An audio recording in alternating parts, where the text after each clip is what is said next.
Welcome to the NASCAR and NBC podcast. I'm your host, Nate Ryan, back here for our post-playoff race edition. The third episode we've had, even though it's the second playoff race, we did a preview race with Jeff Burton, and then the last 2 weeks we've had Steve Letarte. Steve, thanks for joining us. No problem. There's enough to talk about. My goodness. There is. So yeah, let's start with the winner, Martin Truex Jr. of Richmond. Call off the playoffs. Are he and Cole Pearn going to win the next 8? He almost won the Roval last year. I think he's going to be a favorite going into Sunday at Charlotte. I give him a better chance to sweep the round than to win the next 8. How about that? I mean, it's the 19 team we've seen all year. They were a little cool to start the year. They figured it out at Richmond, went on to win 4 of the next 7. Got a little cool again. Now they're heating back up. This is surprisingly the first time in his career he's gone back-to-back, which shocks me.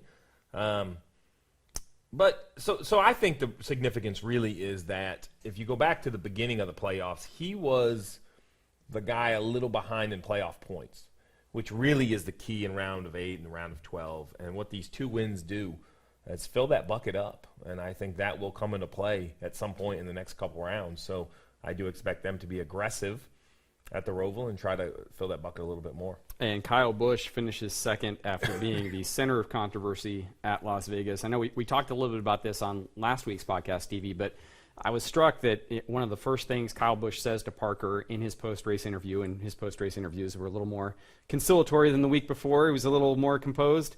But Kyle made a point of saying, well, first he was confused. You guys mentioned this on NASCAR America last night. First, Kyle seemed confused as to why is my car slower than Martin Truex Jr. I think that goes to what we've talked about. Like, now he knows exactly what Martin Truex Jr. has, and that's got to be frustrating. But Kyle also made a point of saying, I was slower than Truex the way the 11 was slower than us. So, well, I mean, yeah. Kyle was making a point of saying, hey, I'm still in this. So what I picked up even more than that was it wasn't the 19 versus the 18 versus the 11. He was very specific to say Martin and his car and the combination was faster than my car, and the combination. And while that seems slight, spectacular athletes don't ever like to show their hand of perhaps weakness. The opposite is when a race car driver who's as good as Kyle Busch, who's coming off such a bumpy week as it was in Las Vegas, doesn't point fingers kind of anywhere, but a little bit takes ownership that he drives the 18. I'm not saying the 18 is slower than the 19. I'm saying the 18 with me driving it is slower than the 19 with him driving it. That actually is a telltale to me that the 18 is perhaps back on the mend quicker than I thought. There was a very easy opportunity for Kyle to just take shots at 3 Gibbs cars and say his was the second fastest. He didn't. He said his combination was the second fastest. I think that makes him a little more dangerous. That tells me that Adam Stevens and Kyle Busch are as good as they've ever been. Tells me that he believes in his race team. Tells me that his race team still believes in him after a few weeks of gaffes, mistakes that we haven't seen Kyle Busch make. And more than anything, it was as basically blueprint a Kyle Busch race as you can have. He put himself in a position to win. His car wasn't as fast as the 19 on the long run. He had a pretty cordial interview for finishing second. I'd be a little concerned if I was the opposition that Kyle Busch perhaps is calmed back down and ready to make a run.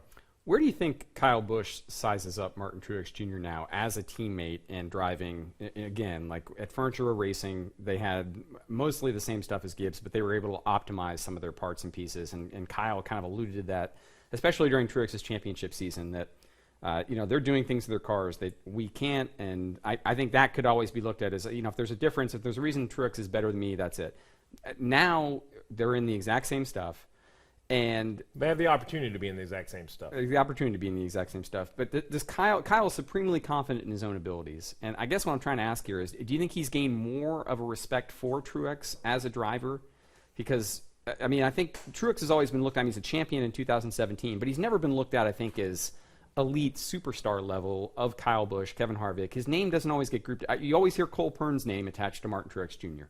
You always hear the car get attached to Truex. So I don't know if we talk enough about Truex as the driver. And I feel like this season I've seen a little bit more from Kyle, like where I think he's respectful of Truex's abilities maybe in a different way than he had been in the past. Excuse me. I don't know if respect is the word I would use. I think he's more aware than that is probably the path of the championship is going to have to go through one of his teammates. and that becomes very difficult. I think we don't hear Martin Truex Jr. name as much because Martin doesn't want you to hear it. He talks about Cole Pern. He says it in every interview. He deflects the credit when possible. Since the beginning of 2016, the man's won 22 races. Second to him is Kyle Busch with 21. 43 races between two race car drivers in the last 3.5 years. I don't think any of us are shocked that that's where the championship perhaps is going to have to go through.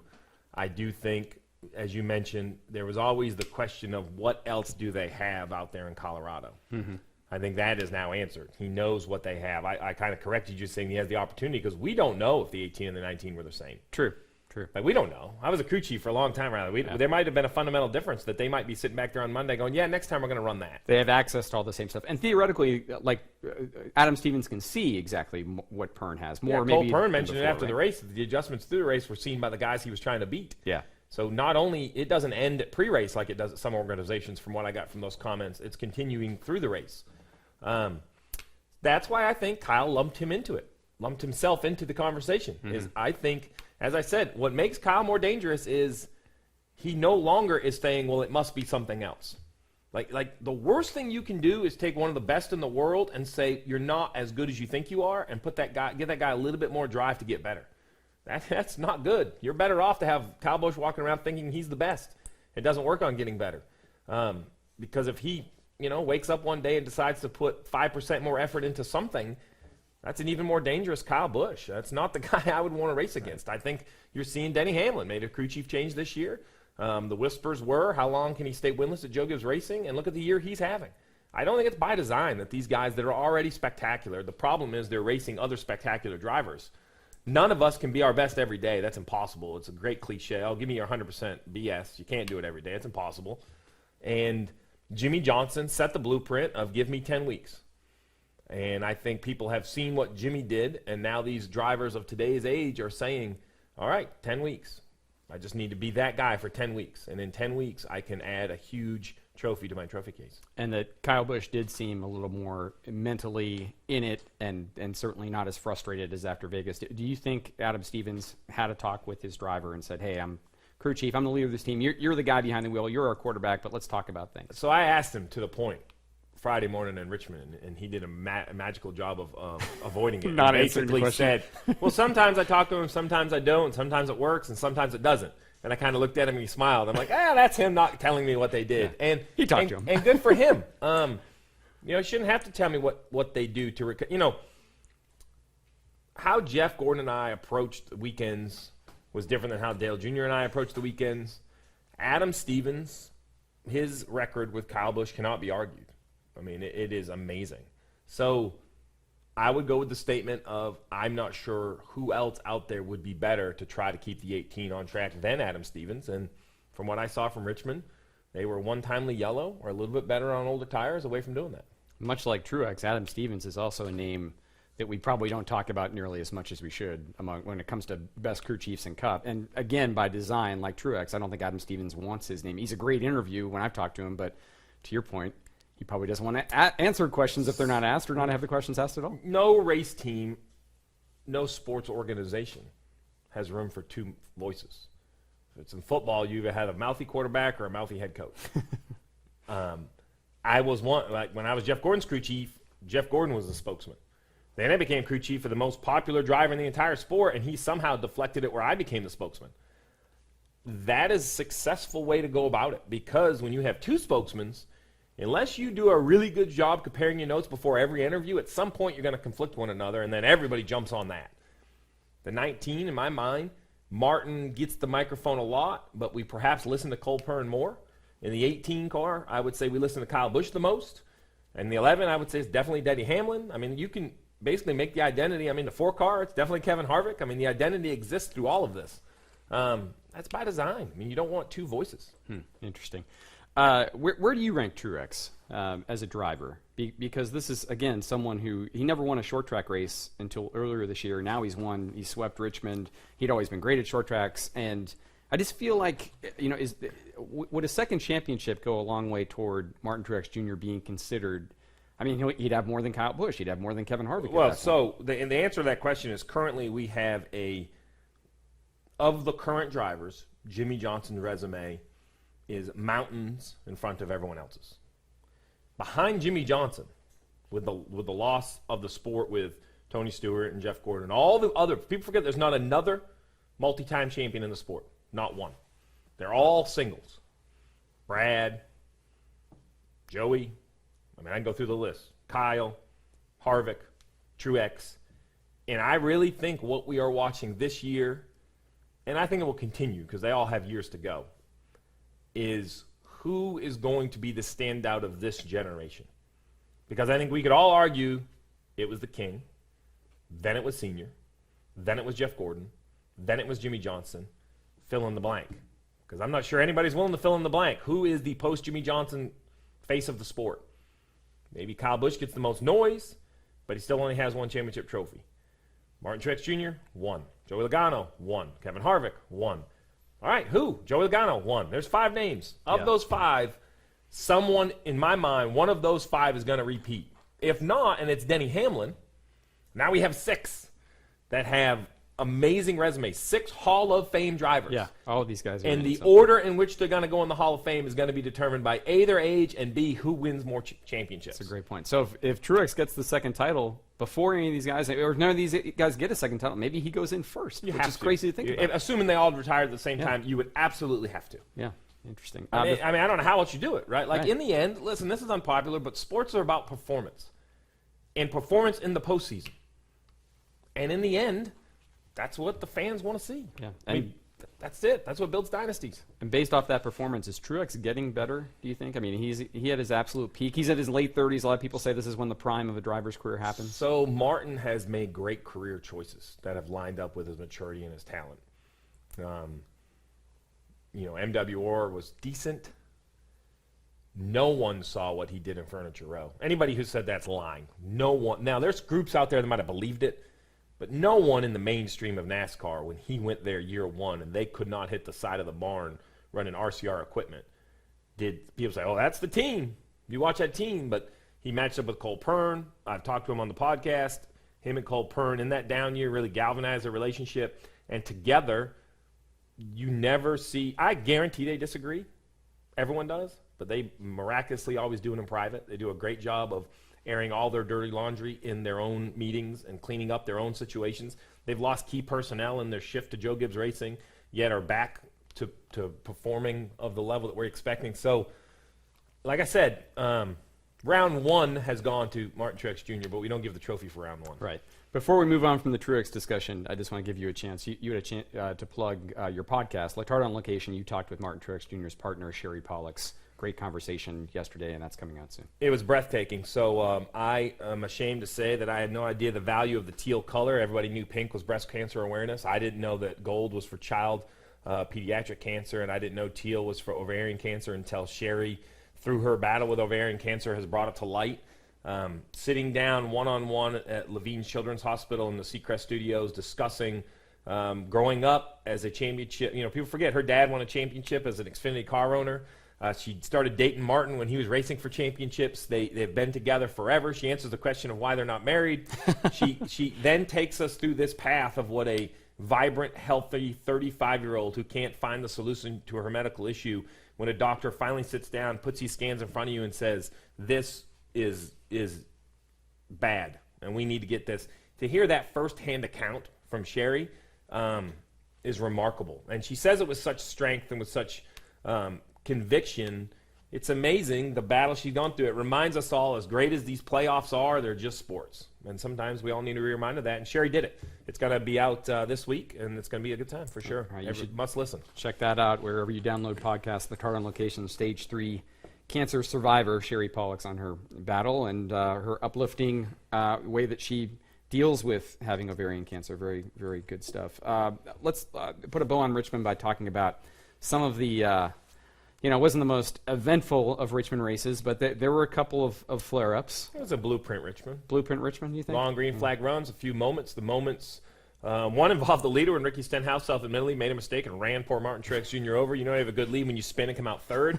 Got very lucky, and he said it, not to get hit. Yeah. Once again, we had a non-playoff driver and a playoff driver hit each other. The 88, abuses the 3 going into turn 1. I know why he did it. I'm not questioning it. He needed that free pass, having a bad weekend. The 88 then goes down the backstretch. The 3 chases him down, catches him in the quarter panel, and spins him out. So now we have 2 playoff races and 2 events. It was Suarez-Logano in the first race, and now it's Bowman and Austin Dillon. I don't think that's going away heading to the Roval. And then once again, I think the biggest storyline we're not talking about is perhaps one of the brightest stars in NASCAR who's trying to enter that realm of Kyle Busch, Denny Hamlin, and that's Erik Jones. And he states with conviction, I don't have to win. I can get in on points. I said, man, he's crazy. He goes out there and in 400 laps proves me absolutely wrong. Scores points in every stage, runs well in the race, scores all these points, leaves Richmond -3 to the cut line, and after the race, fails inspection, loses 42 points. He's now in a must-win situation. 2 races in a row, 2 races where points are given up, not of the driver's doing. It'll be interesting to see the bounce back of the 20. That's a big emotional toll. If they don't move through from the Roval, that's a team I'm going to have circled through the offseason to see.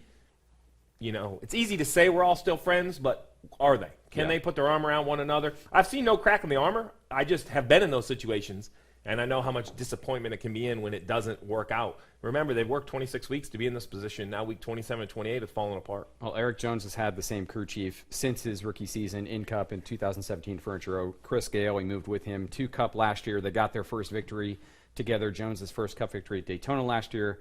They win again a few weeks ago at Darlington, Southern 500. Jones, I think, has had a great third year in Cup. Despite all of the distractions, he signed the extension a few weeks ago, but there were a lot of questions about his future.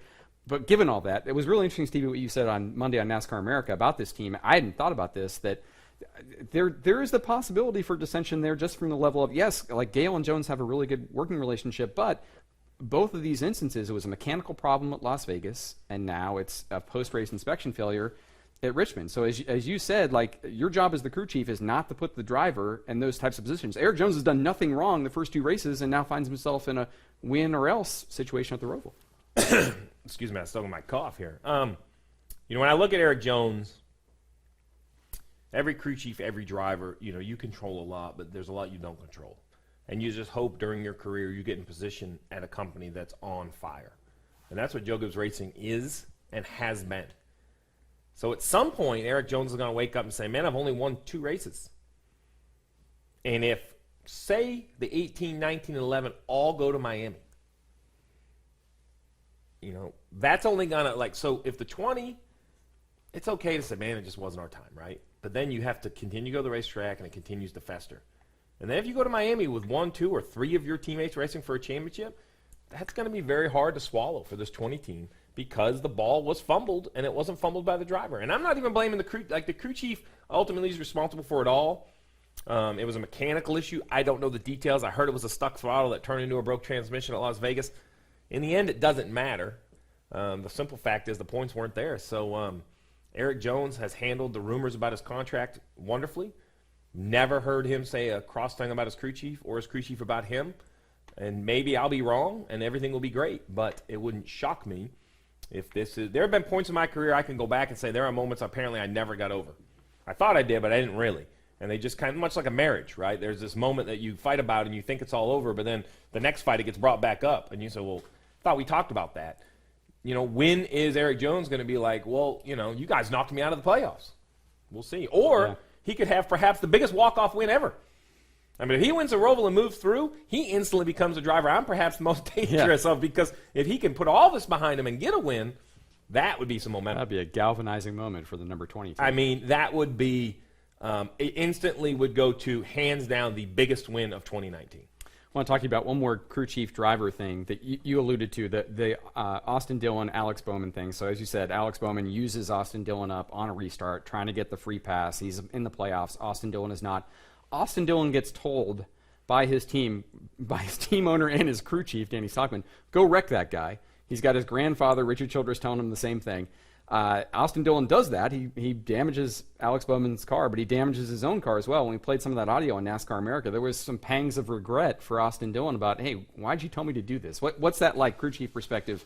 And when you hear that from a driver, you told him to go do this. Well, I've never told a guy to go wreck a guy. I believe. So that might have been the mistake.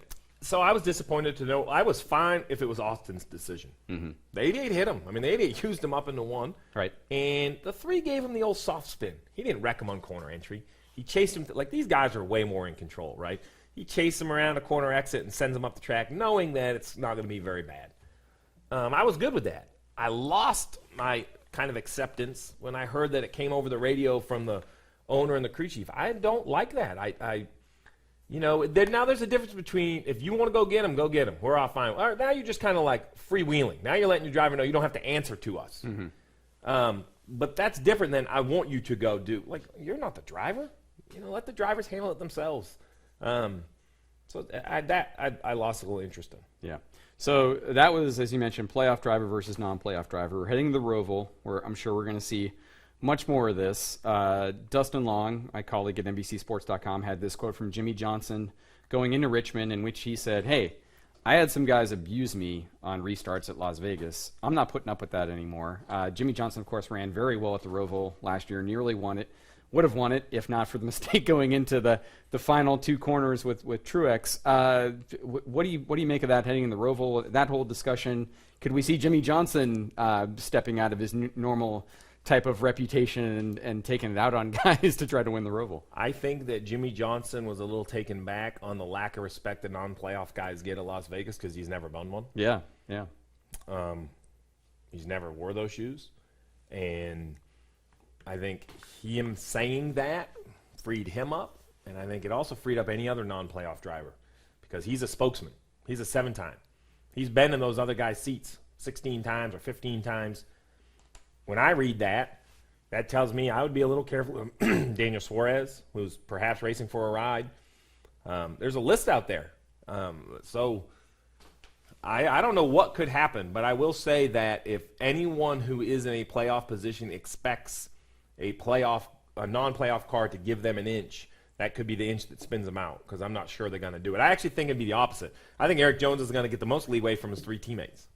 If I'm Erik Jones, my goal is to run up front, and I don't expect Kyle Busch to let him win, but if I drive in side by side with the 18 in the backstretch chicane, I would be shocked if Kyle Busch drives in there next to him. And I think he's earned that right, Mm-hmm. So, but if he drives in there side by side with Daniel Suarez, you better be sure you're going to be side by side in the middle of the corner and have a plan, because I think, which is good. What's great about the sport is the better the feeder series are with talent, the better races we see at the top, because there's this pressure to perform. And I think the sport goes through waves of, we see it. The same drivers kind of getting recycled. Not really a lot of pressure to perform.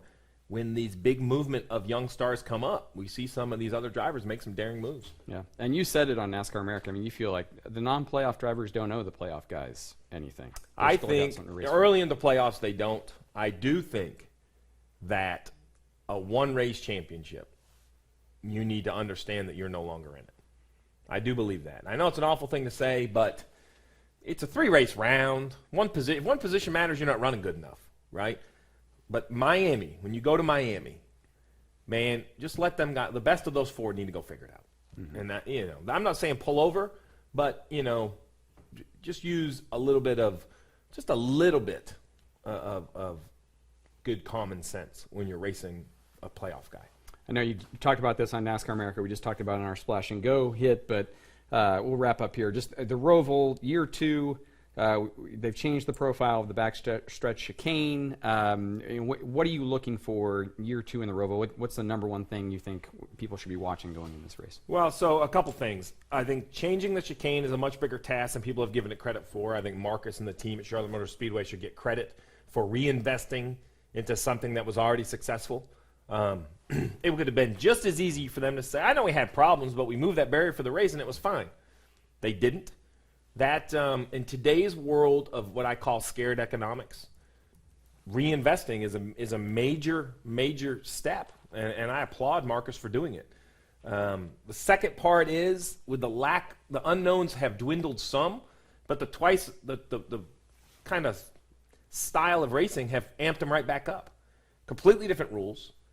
The drivers are all irritated because every week is just a dogfight on the restarts. So I don't think that restart craziness will carry over to restart craziness of the Roval, but I just think that slow infield section begs for you to hit someone. You're running around there in second gear, 70 miles an hour. Like, it begs for you to just I'm behind this guy for 10 laps. If I can just move his left sides off into the gravel, I'm gone. I'm by. We are going to see that because these points buckets are so even. If 1 point jumps from a bucket to a bucket, it could change somebody's postseason.